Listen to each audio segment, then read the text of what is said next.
I move that this House calls on the Premier to reshuffle his cabinet following calls for his Minister for Corrective Services to be stripped of the portfolio following a string of failures across his watch. And I do acknowledge the support of the Leader of the House for supporting that we have the opportunity to present this motion today, and for his maturity in doing so.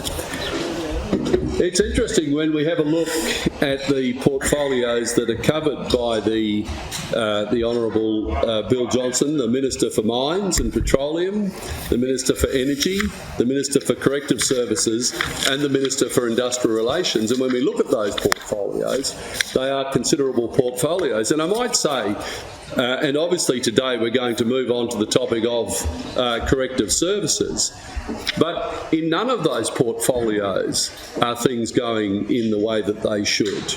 If we look at, for example, mines, I see one of the boasts, and this is from the government website, the boasts of the Minister, and it goes through the Minister's various portfolios. It said, so far his achievements include cutting red tape for the mining industry and some other matters, introducing the Work and Health Safety Bill, which he did do, and I think as we supported that bill as well coming through. But in relation to cutting red tape, it's fascinating having discussions with people in the mining industry, because they tell me anything but.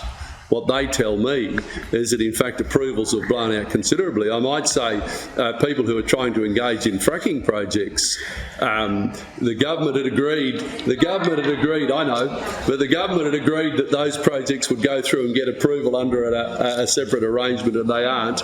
But approvals in the Mines Department are not improving, and in fact there's a struggle in the Mines Department for those approvals coming through. If we look at energy, we look at the failures of this state to get onto particularly the area of hydrogen, and I'll go through that in a little bit of detail. Industrial relations, obviously a period. Well, we'll see what comes out of all of the new agreements that the state government is trying to arrange with public servants in the public sector.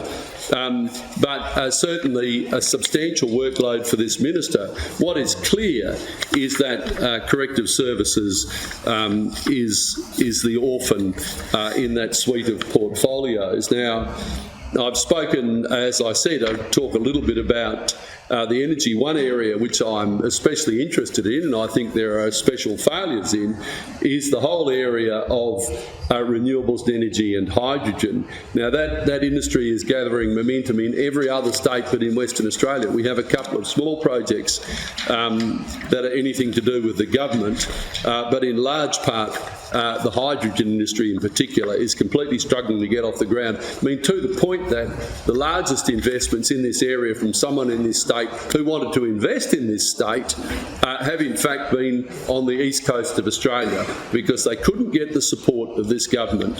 And the Minister, as a senior member of this government, bears part of that responsibility.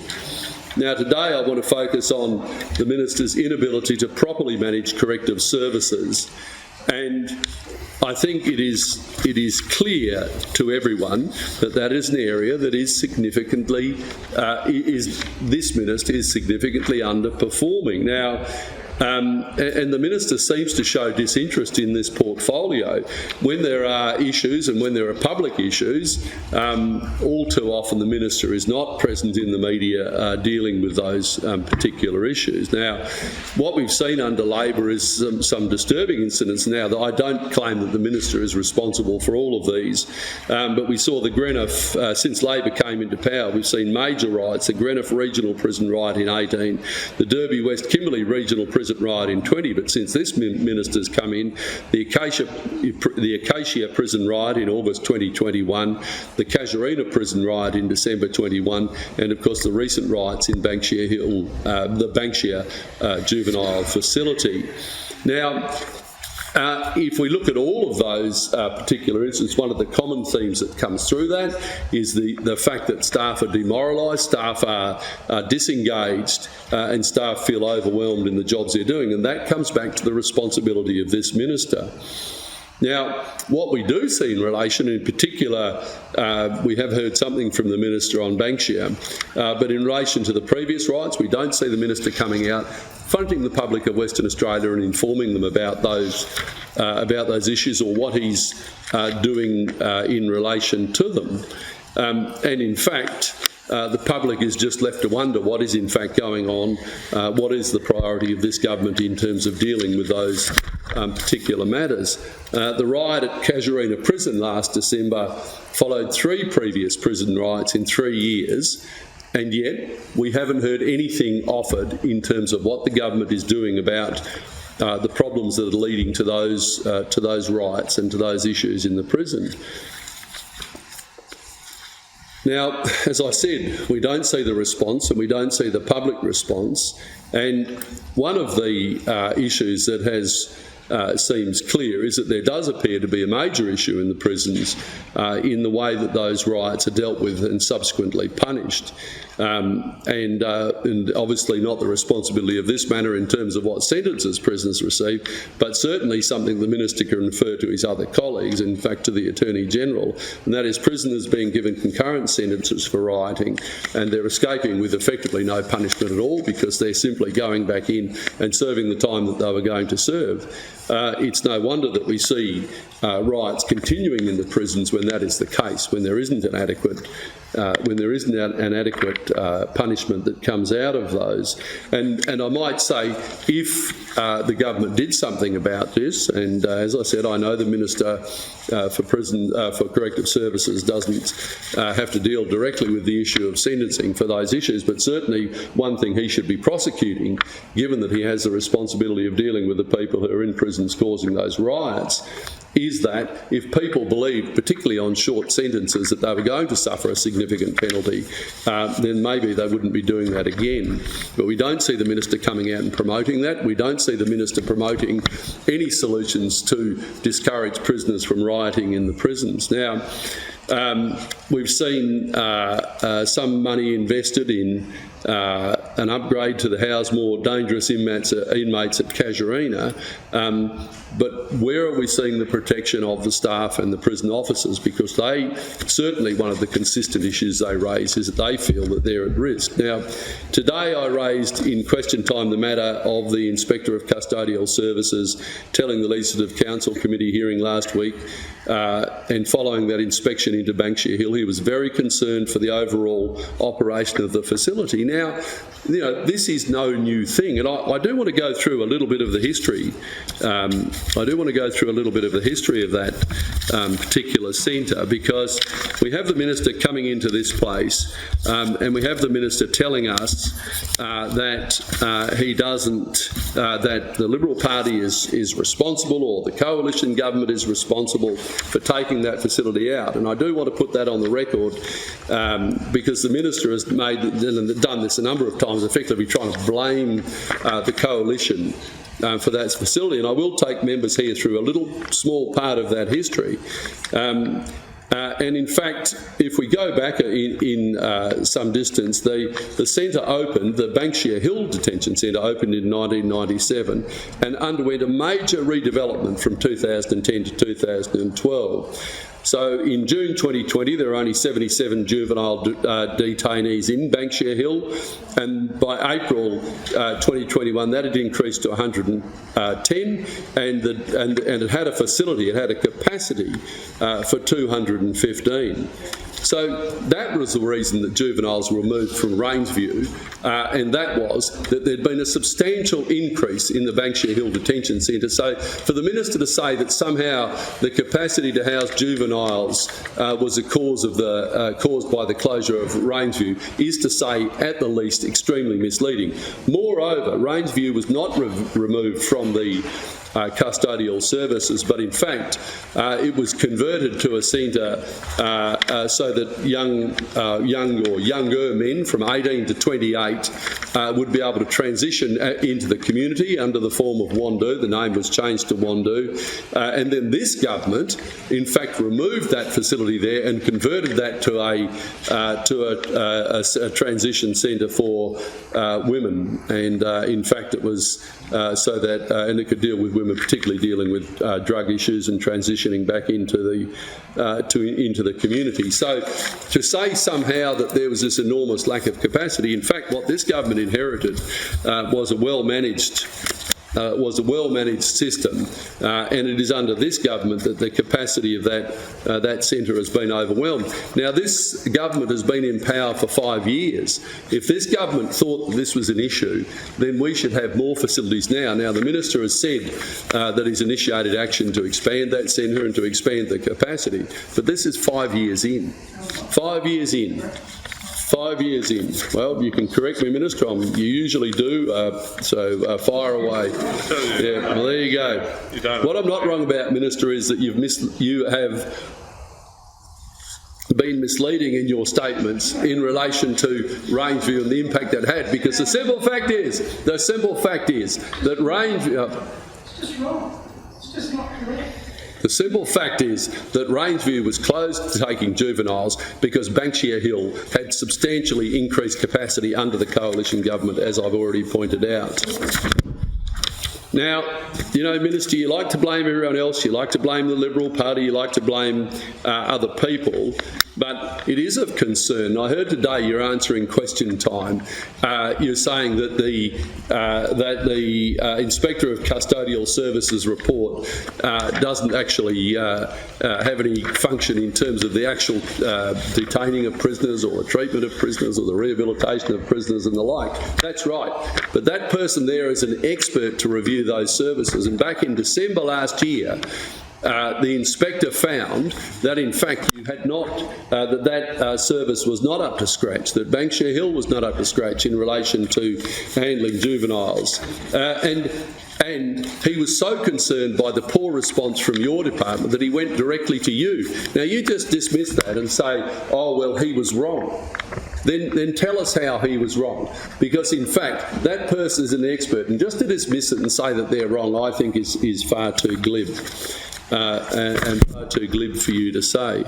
Now, again, you dismiss the union. You say the union's concerns are purely, you know, they're just driven by the fact that they've got some industrial dispute, there's some issues going on, you know, some sort of industrial agreement, disagreement with the government. But in fact, and I was surprised, I must say, I was taken aback last week that you would use Parliament to particularly attack the Secretary of that union. Now, and you came in here and went through a long-winded, what sounded like an internal fight in terms of the Labor Party to discredit Mr Smith. And all the while, so blaming him and discrediting him, but not dealing with the substance of his issues, because I do not believe that the prison guards and the people that work under that union are misguided when they criticise you and criticise your government. And I do not believe that Mr Smith is misleading anyone when he passes on those criticisms to you, but rather you attack him. You don't deal with the substance of the issues of those prison guards that have to work under, and I do have great respect for the guards that have to work in that service and what they have to do. But instead, as I said, you attack him rather than dealing with their substantive concerns. Now, as he pointed out, you could have an independent inquiry into those matters, but you don't. We don't see the transparency. We don't see the independent review of those particular matters. Now, the prison officers have time and again expressed frustration with a minister that appears to lack commitment to his role. And his view is, and it was evidenced in your display last week in this Parliament, that the union has the worst relationship with both the Minister and the Department of Corrective Services that they've ever had. And I think that reflects the fact that we have officers in distressing situations who are overworked, who are understaffed, and you haven't responded appropriately, and your department hasn't responded appropriately either. Now, inmates at Casuarina have barricaded themselves inside the prison wings and trashed the maximum security, while that area was running anywhere between 30 to 50 officers short. And as we see the conditions for the prison officers becoming more dangerous, we see workers' compensation leave spiking out of control. And that's a direct reflection of the poor poor working condition that you have provided for those prisoners. Now, in 2.5 years, from July 18 to December 20, 49% of prison officers have made a workers' compensation claim. And those claims totaled 247,000 hours of workers' compensation leave during the 2021 financial year. And that equates to about 120 full-time staff missing from the job. So, Minister, go through and tell me how that's wrong, because those are, in fact, official numbers that have come out. Now, I am concerned that matters will get worse in the prisons. And I note the Minister has embarked on in fact implemented a long-term work and health safety recommendation to ban smoking in the prisons. But the Minister must know that that is likely to lead to highly irritable and even aggressive behaviour of prisoners coming off their addiction to cigarettes. And I would be intrigued in your response, Minister, if you could explain what you've done. I want you to explain to me and to this place. I'm not here to answer your questions. I'm here to ask you what you've done. Point of order. Member Conisar is trying to outline this case. The Minister has his chance to make a response. I ask you, so he stops interjecting. There is no point of order. The member can carry on. Thank you very much, Deputy Speaker. What I want to know from this Minister is, what has he done to mitigate that risk? Now, as I said, I understand the basis for what the Minister is doing, but we do know you already have a highly charged situation in that prison. We have an extreme issue with shortage of staff and staff being under stress and duress. And move is being implemented that is going to dramatically increase the risk of, in fact, riots and misbehaviour of prisoners. I don't know if any people in this place, I'm sure some of you have seen people who are going cold turkey on cigarette smoking. It leads to quite extreme behavioural changes in many of those people. This is going to manifest in a highly charged prison environment. What has the Minister done to mitigate that risk? Do we have additional staff in the prison? Do we have medical programs in there and so on? Because that is the job of the Minister. That is the job of the Minister. Members.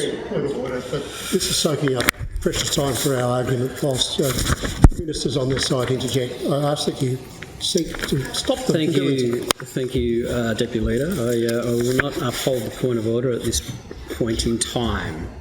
But members, if you can let the Leader of the Liberal Party finish his contribution. Thank you very much. That would be appreciated. That is the job of the Minister. But again, what we heard whilst the Minister was bothering to respond to this was, and I'll listen with bated breath afterwards, I suspect the Minister hasn't done anything else other than make the announcement. Because in fact, if you were doing this in the prison, you would have additional staff, not a staff shortage. You would have additional medical programs to support those prisoners through the withdrawal from the cigarette smoking, and that would be supervised by medical personnel. What has the Minister done? I suspect nothing additional, but we'll find out, because this Minister is simply too overwhelmed with other work to carry on and carry out his work in this portfolio properly.